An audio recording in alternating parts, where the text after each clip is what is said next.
Shalom, shalom, bien-aimé dans le Seigneur. Je te salue au nom suprême et précieux de notre Seigneur Jésus-Christ. Alors, bien-aimé, en ce vendredi 20 juin, j'aimerais partager avec toi la pensée que mon cher Saint-Esprit a déposée dans mon cœur. Et je prie vraiment que cette pensée du jour tombe sur une terre, sur un cœur disposé, disponible à la recevoir et surtout à la mettre en pratique. Je vais prendre Romains 8, verset 28, où il est écrit: nous savons du reste que toute chose concourt au bien de ceux qui aiment Dieu, de ceux qui sont appelés selon son dessein. Bien-aimé, j'étais assise là sur mon canapé, j'étais en train de suivre le culte du pasteur, le culte de l'église La Compassion à Kinshasa. Et puis, cette pensée m'est venue dans mon esprit et j'ai voulu partager ceci avec toi. Et pour appui, lorsque cette pensée est venue pour appui, j'ai eu ce verset biblique de Romains 8, 28. Bien-aimé, j'aimerais dire ceci à une personne. Toute chose, nous savons, on reste frères, que toute chose concourt au bien de ceux qui aiment Dieu et de ceux qui sont appelés selon son dessein.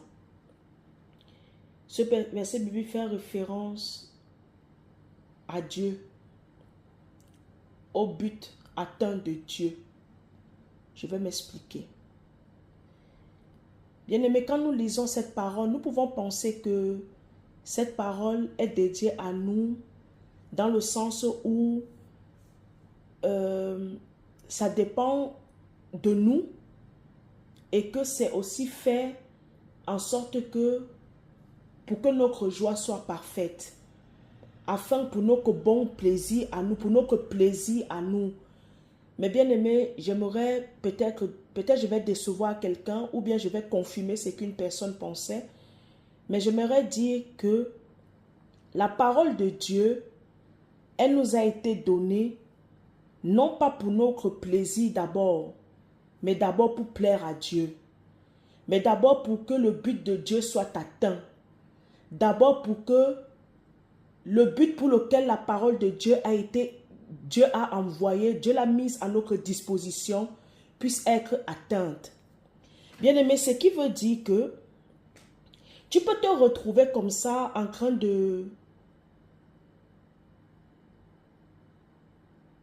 manifester la parole de Dieu, je peux dire ça comme ça. Tu peux te retrouver comme ça en train de... Dieu va passer par toi pour mettre en pratique, pour rendre manifeste sa parole. Mais toi, peut-être que ça ne te plaira pas. Parce que ça ne va pas, la parole de Dieu ne va pas se manifester, s'accomplir comme toi tu le voudrais. Comme toi tu l'as pensé, comme toi tu le veux. Mais le plus important est que le but de Dieu soit atteint, que Dieu lui, il soit satisfait. Que Dieu lui, il trouve sa part et que sa parole lui soit agréable. Le retourne afin que lui, son nom soit élevé, afin que Dieu puisse trouver sa gloire. La parole de Dieu ne nous est pas donnée pour nous caresser au sens du poil. Non, bien-aimé.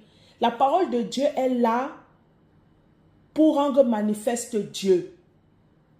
Ça veut dire que Dieu peut utiliser, peu importe un verset biblique, Dieu peut utiliser ce verset biblique dans son contexte. Dieu peut changer la manière, le contexte peut-être de la parole pour que sa parole, son but soit atteint. Ça veut dire que Dieu peut changer une circonstance qui était censée être agréable ou bien désagréable, mais dans le but de nous enseigner, dans le but que son but à lui soit atteint. Je vais bien m'exprimer. Bien-aimé, tu vois,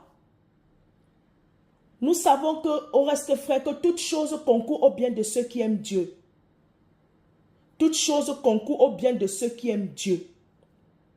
Donc ça veut dire que dans toute chose que nous allons, dans toute épreuve, dans toutes circonstances par lesquelles nous allons passer, agréable ou pas agréable, Dieu va s'arranger à ce que son but soit atteint.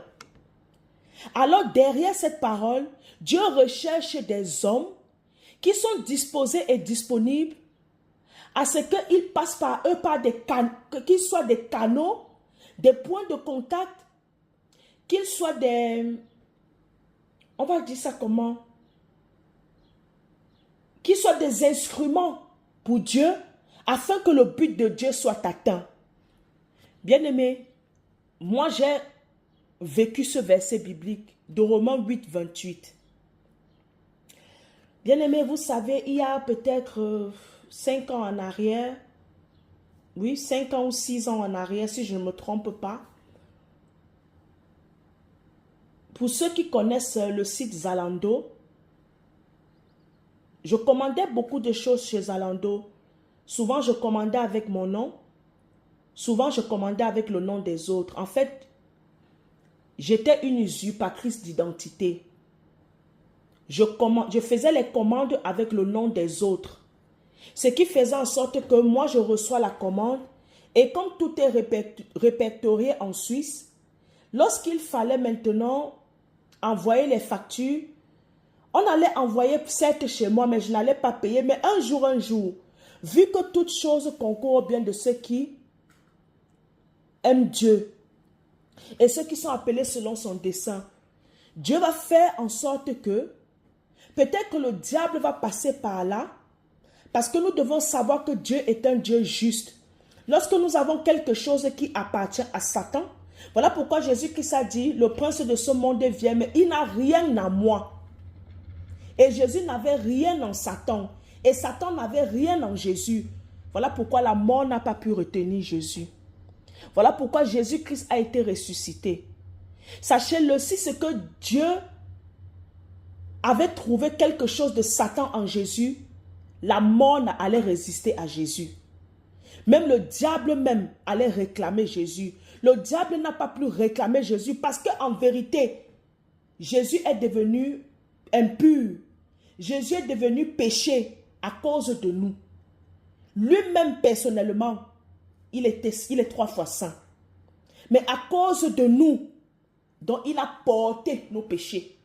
Il s'est fait péché pour nous. Il s'est fait impur pour nous, afin qu'au travers de lui, en lui et par lui, avec lui, nous soyons purs. Donc ce qui veut dire, bien-aimé, Dieu étant un Dieu juste, si Jésus avait fait quelque chose de mal le concernant, que ça venait de lui, ce n'était pas par procuration, parce que le mal que Jésus a porté, c'était par procuration, notre procuration à nous. Il a porté notre mal. Mais si c'était, ce n'était pas une question de procuration, mais que c'était Jésus-Christ lui-même qui posait l'acte, Jésus ne serait pas ressuscité. Jésus n'aurait pas eu le nom le plus élevé, le nom le plus grand, le plus élevé au-dessus de tout autre nom. Le nom que tant peu importe qu'il entend, le genou fléchisse. Dieu est un Dieu juste.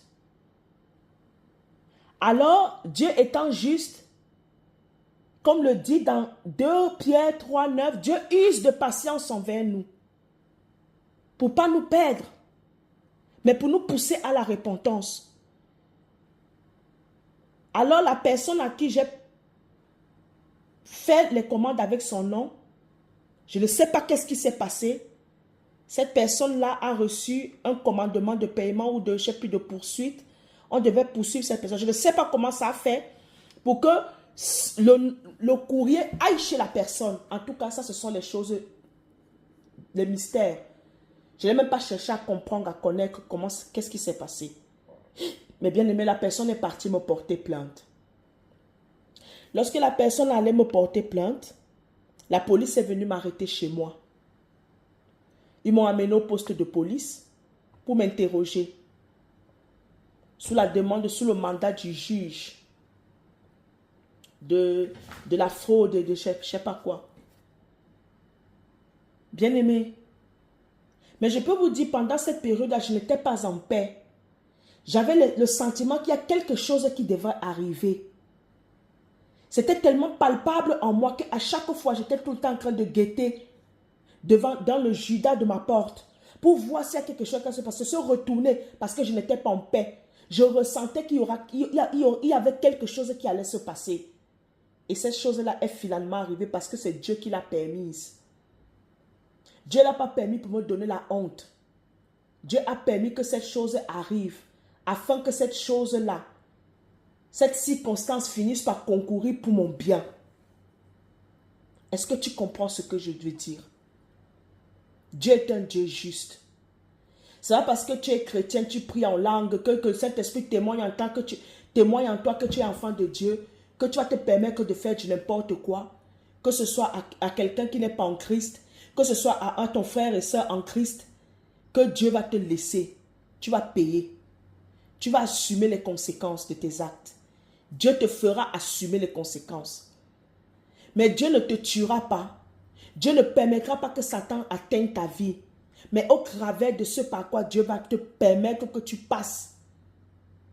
Si c'est que tu es sensible au Saint-Esprit, si c'est que tu es sensible, tu es disposé et disponible à te soumettre au but de Dieu, au but d'atteindre de Dieu, bien-aimé, tu seras transformé.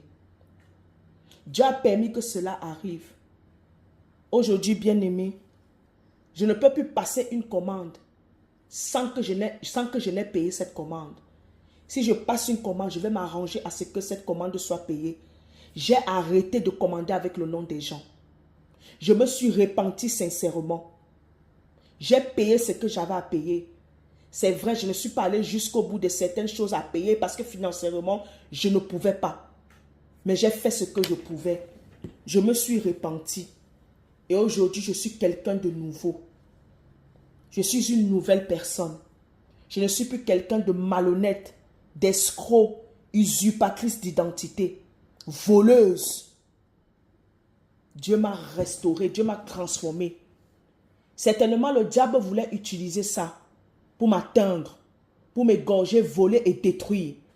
Mais Dieu a changé ça, a fait que cela concourt pour mon bien. Oui, bien-aimé, Dieu peut se servir de toutes circonstances pour atteindre son but. Surtout, je veux dire aussi quelque chose de sincère. Dieu peut aussi agir ainsi lorsqu'il voit que quelqu'un, le fond d'elle, ce n'est pas mauvais. Il faut juste que Dieu entre en jeu, que cette personne-là ouvre son cœur à Dieu pour que Dieu vienne y vivre, vienne y faire sa demeure, pour que cette personne-là puisse refléter, laisser jaillir le plein de Dieu en elle. Oui, bien-aimé, Dieu peut faire des choses comme ça pour des personnes qu'il sait que cette personne-ci, je ne peux pas laisser. Et d'ailleurs, même Dieu peut faire ça à tout le monde. Il suffit que Dieu voie en toi la volonté, le vouloir et le faire.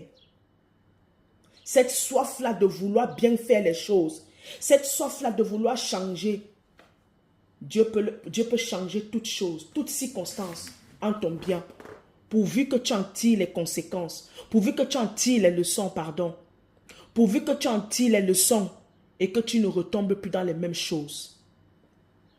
Dieu m'a fait passer par le feu, mais ce feu ne m'a pas consumé, mais ce feu a consumé le mal qui est en moi, la fausse identité que je craignais. Dieu m'a fait renaître de mes cendres. Et je suis devenue cette Raïssa que je suis aujourd'hui.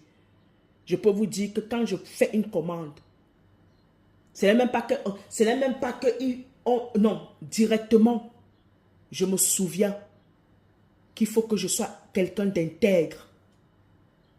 Je me lève, je paye maintenant mes factures. Je les paye, même s'il faut que moi je manque de quoi. Mais tant que mes factures sont payées, tant que je sais que je suis en ordre avec papa, c'est ça le plus important. Oui, bien-aimé, je vais m'arrêter ici et te dire, Dieu t'a déjà fait vivre ce verset biblique. Au reste, frère, nous savons au reste que toute chose concourt au bien de ceux qui aiment Dieu. Est-ce que tu as déjà vécu ce verset biblique? Est-ce que tu as déjà vécu ça? Est-ce que Dieu a déjà fait concourir même les choses où tu es responsable? Où normalement tu devais payer cher? Dieu a fait concourir cela à ton bien. Dieu a fait concourir cela à ton bien, non pas parce que il approuve ce que tu as fait. Tu vas payer les conséquences. Mais en retour aussi, tu vas réparer. Moi, j'ai réparé ce que je pouvais réparer. J'ai réparé. Et pour démontrer à Dieu que j'ai compris le but, pourquoi il a permis que je puisse me retrouver dans cette situation. Bien aimé, je suis devenu quelqu'un d'intègre.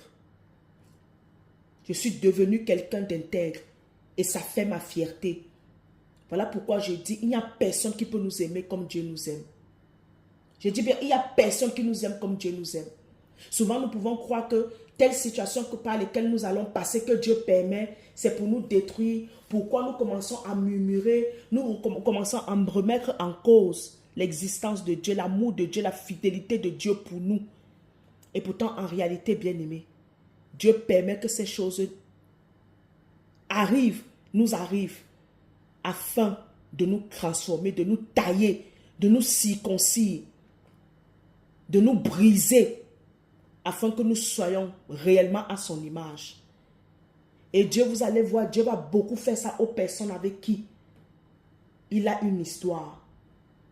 Une personne avec qui il a quelque chose à faire, quelque chose de puissant, une personne qui a un appel. Dieu ne va pas vouloir que tu te retrouves dans telle et telle chose. Dieu te fera sortir de là par tous les moyens. Si seulement tu es disposé et disponible. Parce que Dieu ne force personne. J'aurais pu dire que, ok, il n'y a rien de mal qui m'est arrivé. J'ai payé une amende. J'ai été condamné, mais en sursis. J'aurais pu dire qu'il n'y a rien qui m'est arrivé. Alors je continue. Si j'aurais continué, le pire me serait arrivé. Peut-être que j'aurais fait un séjour en prison. Et qu'en serait-il devenu de mon enfant? Donc vous voyez que souvent à cause de certains actes que nous posons, nous ne nous rendons même pas compte que les autres innocents vont payer à cause de nous. Faisons très attention. Faisons très attention. Dieu peut se servir de ce verset biblique dans le bon comme dans le mauvais. Dieu peut se servir de ça pour te sortir des griffes de ton ennemi, de tes ennemis. Tes ennemis vont penser qu'en te faisant du mal, ils vont atteindre leur but. Mais Dieu va faire concourir le mal qu'ils ont voulu te faire pour le bien. Regardons l'histoire de Joseph. Lorsque les frères de Joseph ont su que c'était Joseph qui était le ministre, le gouverneur, qu'est-ce qu'ils ont dit? Qu'est-ce que Joseph a dit? Le mal que vous avez cru me faire, Dieu l'a transformé en bien. Le mal que les frères de Joseph ont voulu faire à Joseph par jalousie, ils ont cru qu'ils faisaient du mal à Joseph. Et pourtant, Joseph a souffert toute sa vie. C'était pour sa famille, pour que sa famille soit heureuse. Plus tard, des décennies plus tard. Mais Joseph, quand il a compris le but de Dieu, quand il a compris pourquoi est-ce que Dieu l'a permis qu'il puisse traverser toutes ces étapes-là, Joseph n'a pas haï ses frères, il les a pardonnés. Parce qu'en voyant qu'il a fait tout ça pour ses frères, c'était l'amour qui est venu à la place. Bien-aimé, lorsque Dieu fait concourir quelque chose pour ton bien, tu ne vas pas haïr les gens, tu ne vas pas détester, tu ne vas même pas te victimiser. Parce qu'au début, je voulais me victimiser. Mais mon cher Saint-Esprit m'a fait comprendre que je n'ai même pas ce droit-là de me victimiser. Je dois fermer ma bouche. Parce que je ne suis pas dans ma raison. Je suis en tort. Et lorsque j'ai compris cela, la personne qui allait me porter plainte, je ne l'ai pas en voulu. Au contraire, même, je remercie même Dieu. Parce qu'aujourd'hui, je suis la meilleure version de moi-même. Et j'en suis fier de ce que je suis devenu par la grâce de Dieu. Le diable aurait pu aller plus loin, mais Dieu n'a pas permis. Je pense sûrement que Dieu a regardé dans mon cœur. Je pense sûrement que Dieu a usé de patience. Dieu a regardé à l'œuvre de la croix. Il a regardé à Jésus. Parce que le but de Dieu, ce n'est pas de nous perdre. Ce n'est pas que nous soyons égarés. Ce n'est pas de nous faire souffrir. Mais s'il faut passer par la souffrance pour notre bien, Dieu le fera. Dieu le permettra. Mais par la suite, il va essuyer nos larmes. Il va nous relever. Que Dieu te bénisse abondamment. Paix et grâce dans ta vie. Au nom suprême de Jésus-Christ. Amen.